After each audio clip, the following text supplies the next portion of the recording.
Welcome to episode 195 of the Executive Protection and Secure Transportation Podcast. I'm your host, Larry Snow.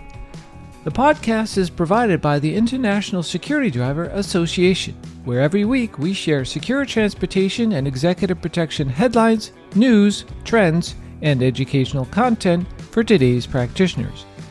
For today's episode, we continue with the second installment of our Best Practices for Protective Driver Training series.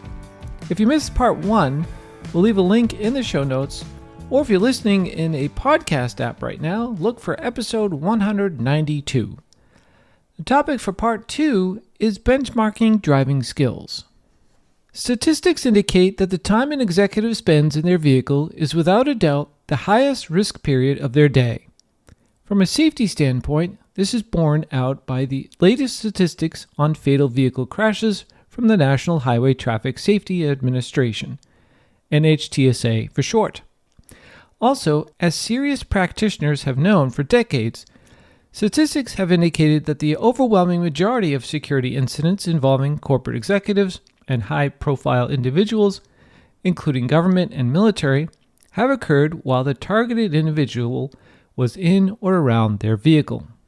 Therefore, in the educated market of protective services, history and common sense dictate security practitioners address the incidents with the highest probability of occurrence traveling by vehicle. When considering the risk of travel by vehicle, the safety and security of vehicle occupants during this most dangerous period of time are literally in the hands of the skilled security driver. Looking at a security driver's skill level, the ability of a driver to use 80% of the vehicle's capability during an emergency maneuver has been a benchmark that has been accepted for more than 45 years by a large portion of the corporate high net worth community. Where did the 80% standard come from? Starting in the mid-1970s, the Scotty School clients actually demanded, that they receive an objective measurement of their employees' driving skill. The goal was to produce a professional security driver who has been scientifically measured to an objective and documented standard. The Scotty School studied the Society of Automotive Engineers, ISO, and the NHTSA research to meet that demand.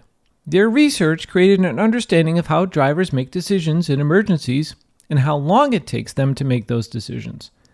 The school found that these organizations created minimum standards based on the laws of physics for measuring driving skill and therefore survivability in an emergency scenario.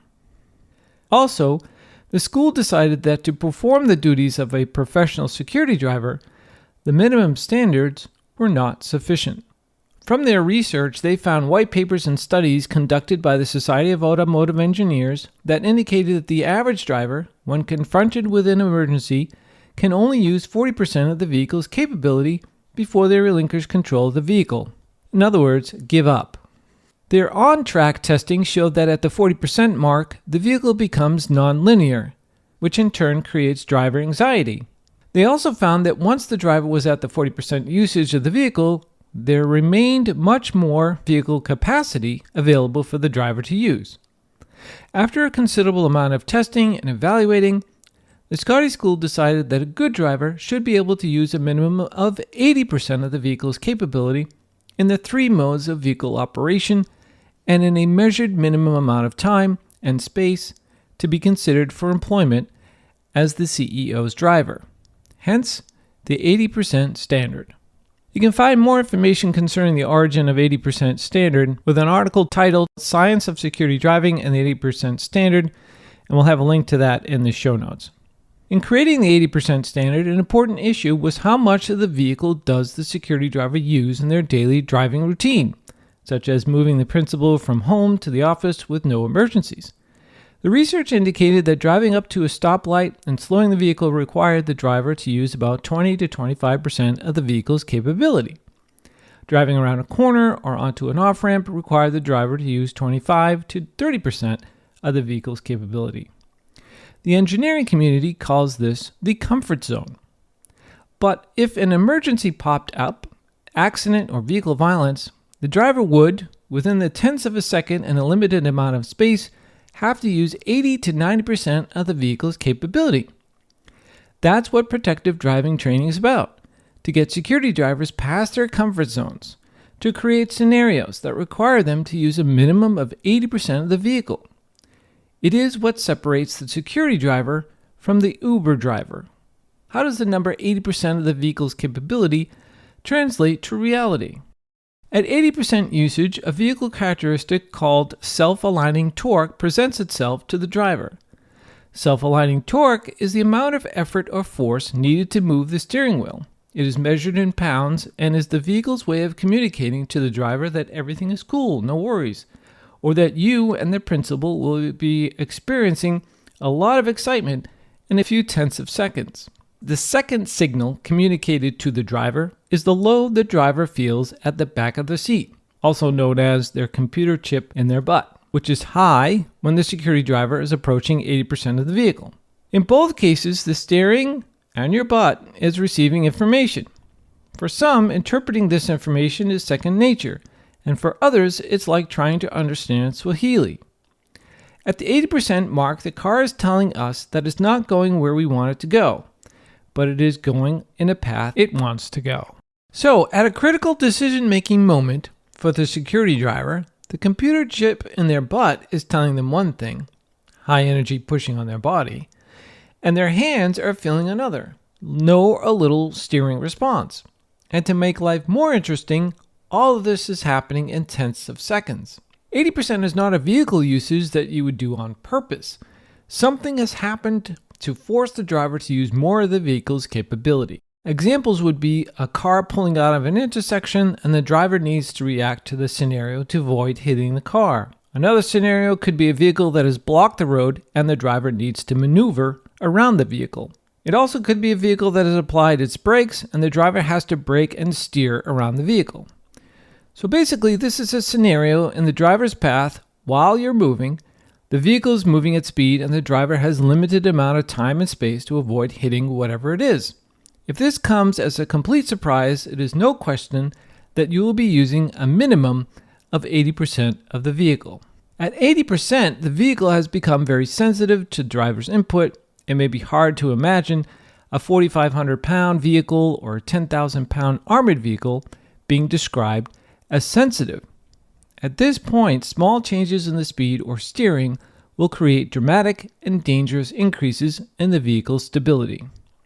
These are the laws of physics, all working overtime.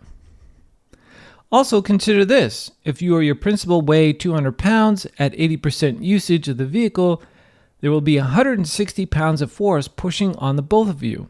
Objects such as coffee cups, water bottles, computer accessories will become flying objects. No matter how good a driver thinks they are, unless they have been tested as to how much of the vehicle they can use, they do not know if they can use a minimum of 80% and above of the vehicle's capability in an emergency. The only way that can be accomplished is through testing and training.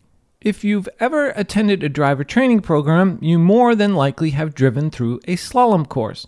While you are maneuvering through a slalom course, as you move the steering wheel to drive around the cones, you are applying energy or force to the vehicle's center of gravity.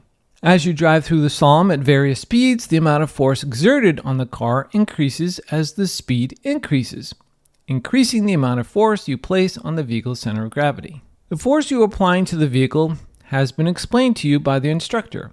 As mentioned, the vehicle reaction to this force is a signal. Your instructor needs to be explaining what the vehicle is doing and instruct you on what you need to do with the information the vehicle is sending you. The amount of force you are applying to the vehicle's center of gravity has to be measured. This is not difficult to accomplish. If the force is not measured, you are not training. You are being entertained. Do not mistake adrenaline for education. Because it's exciting doesn't mean you are learning anything. The same is true of the lane change. In fact, the lane change is one of the most challenging exercises to design. It is not easy for a training provider to accurately measure the student's vehicle usage and ability to control the vehicle, but it is imperative that they do. There is no way it can be done without an onboard computer or the instructors that understand the science and math behind measuring vehicle performance. Again, just to repeat, if you're not being measured as you drive through the lane change, you are being entertained. Save your money, go to Disneyland, and take a ride on Space Mountain. Also, it is the International Security Drivers Association's opinion the difference between good and great instructors is that great instructors understand the implications of the science of vehicle dynamics on the driving task in general, specifically on the exercise scenario the student is maneuvering through. That's it for me this week. Thanks so much for tuning into the podcast. If you haven't done so already, be sure to subscribe to the podcast from your favorite podcast app so you won't miss future episodes. The link to the accompanying blog post for this episode can be found at securitydriver.com/podcast, and then scroll down a little bit and click on episode 195. We welcome any comments, feedback on the podcast, or topics that were discussed. If you have a moment, we would really appreciate a review of the podcast, because a review helps us make the podcast better, getting your feedback, and it also helps us reach more people. If you have an interest in going much deeper into these types of topics, I invite you to check out the International Security Driver Association's website and consider joining the membership to gain access to the Encyclopedia of Executive Protection and Secure Transportation, the ISDA Knowledge Center. For more information on all of the member benefits that we provide, head on over to isdacenter.org.